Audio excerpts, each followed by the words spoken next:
날마다 쓰는 나의 신앙일기 TV 데일리 큐티 나무향기입니다. 오늘은 스가랴 14장 6절부터 11절을 묵상하겠습니다. 그날에는 빛이 없겠고 광명한 것들이 떠날 것이라. 여호와께서 아시는 한 날이 있으리니 낮도 아니요 밤도 아니라 어두워갈 때에 빛이 있으리로다. 그날의 생수가 예루살렘에서 솟아나서 절반은 동해로 절반은 서해로 흐를 것이라. 여름에도 겨울에도 그러하리라. 여호와께서 천하의 왕이 되시리니 그날에는 여호와께서 홀로 한 분이실 것이요 그의 이름이 홀로 하나이실 것이라. 온 땅이 아라바 같이 되되 게바에서 예루살렘 남쪽 림몬까지 이를 것이며 예루살렘이 높이 들려 그 본처에 있으리니 베냐민 문에서부터 천문자리와 성 모퉁이 문까지 또 하나넬 망대에서부터 왕의 포도주 짜는 곳까지라. 사람이 그 가운데 살며 다시는 저주가 있지 아니하리니 예루살렘이 평안히 서리로다. 그날은 메시아가 임하시는 날일 것입니다. 메시아의 심판으로 인해 빛이 사라지고 광명한 것들이 떠날 것입니다. 이제 심판이 끝나가고 메시아께서 예루살렘의 왕으로 임하실 때에는 어두움 가운데 빛이 있을 것입니다. 메시아이신 예수 그리스도는 언제나 빛이셨습니다. 어둠을 물리치고 빛을 비추는 그날이 오게 될 것입니다. 메시아께서 임하심으로 예루살렘의 지형에 큰 변화가 있을 것입니다. 생수의 강이 예루살렘에 솟아나게 될 것입니다. 성경시대의 예루살렘에는 물 근원이 기온샘이었습니다. 이 기온샘에서 수로를 파서 예루살렘 성내로 물을 끌어들인 것이 실로암 못이었습니다.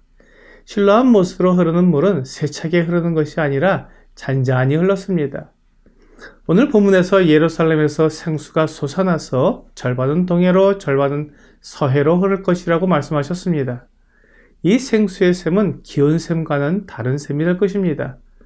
이 생수가 여름에도 흐르고 겨울에도 흐른다고 말씀하신 것을 보면 덥고 물이 없는 예루살렘 주변에 사시사철 생수가 흐른다는 것입니다.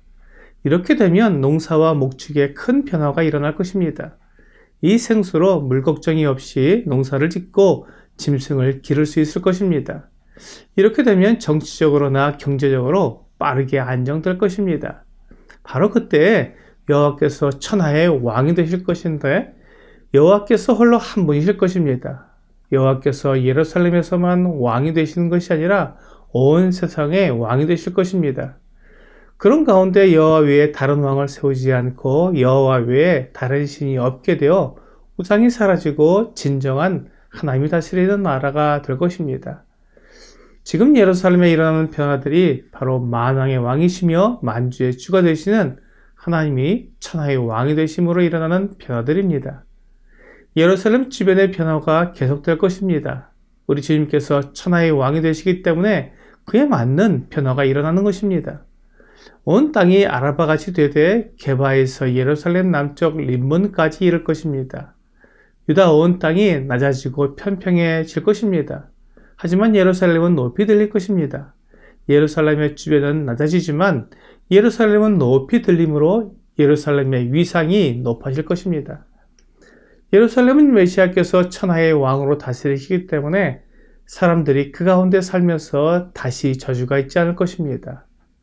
요한계시록 21장 3절과 4절은 내가 들으니 보좌에서 큰 음성이 나서 이르되 보라 하나님의 장막이 사람들과 함께 있음에 하나님이 그들과 함께 계시리니 그들은 하나님의 백성이 되고 하나님은 친히 그들과 함께 계셔서 모든 눈물을 그 눈에서 닦아주시니 다시는 사망이 없고 애통하는 것이나 곡하는 것이나 아픈 것이 다시 있지 아니하리니 처음 것들이 다 지나갔음이러라 라고 말씀하고 있습니다. 메시아께서 왕이 되셔서 다스리실 때에는 모든 백성들의 눈에서 눈물을 닦아주실 것입니다. 그동안 경험하지 못했고 알지 못했던 하나님의 다스리심이 참된 위로와 행복을 경험하게 해줄 것입니다. 죽음도 아픔도 모든 괴로움도 다 사라지는 참된 평화를 경험하게 될 것입니다. 또한 요한계시록 22장 1절부터 5절은 또 그가 수정같이 맑은 생명수의 강을 내게 보이니 하나님과 및 어린 양의 보좌로부터 나와서 길 가운데로 흐르더라. 광 좌우에 생명나무가 있어 12가지 열매를 맺되 달마다 그 열매를 맺고 그 나무 잎사귀들은 만국을 치료하기 위하여 있더라.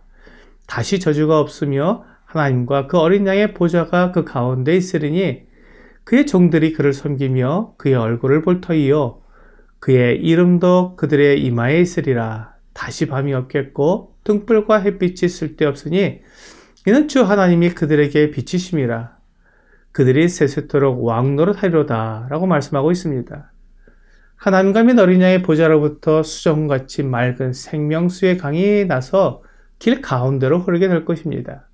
완전하신 하나님께서 다스리시는 완전한 통치를 통해 다시는 저주가 없을 것입니다.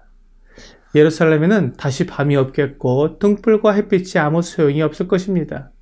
주 하나님에게서 나오는 빛이 온 세상을 비추기 때문에 어두움이 없을 것입니다. 어린 양의 종들이 세세토록 왕노릇하게 될 것입니다. 이 모든 것을 이렇게 계획하신 분이 우리 주 예수 그리스도이십니다. 그리고 그것을 그대로 이루시는 분도 우리 주 예수 그리스도이십니다. 주님은 무엇이든지 이루지 못하실 일이 없으십니다. 스가랴 선지자에게 앞으로 될 일을 미리 말씀하시고 그 말씀을 하신 것을 아주 오랜 시간이 지나 세상 끝에 완벽하게 이루시는 우리 주님은 살아계신 하나님이시여 전능하신 하나님이십니다. 오직 주님만 이렇게 말씀하실 수 있으시며 모든 것을 이루실 수 있습니다. 하나님이 살아계시다면 아무것도 염려할 필요가 없습니다. 하나님께서 나의 하나님이 되신다면 두려워할 것이 전혀 없습니다.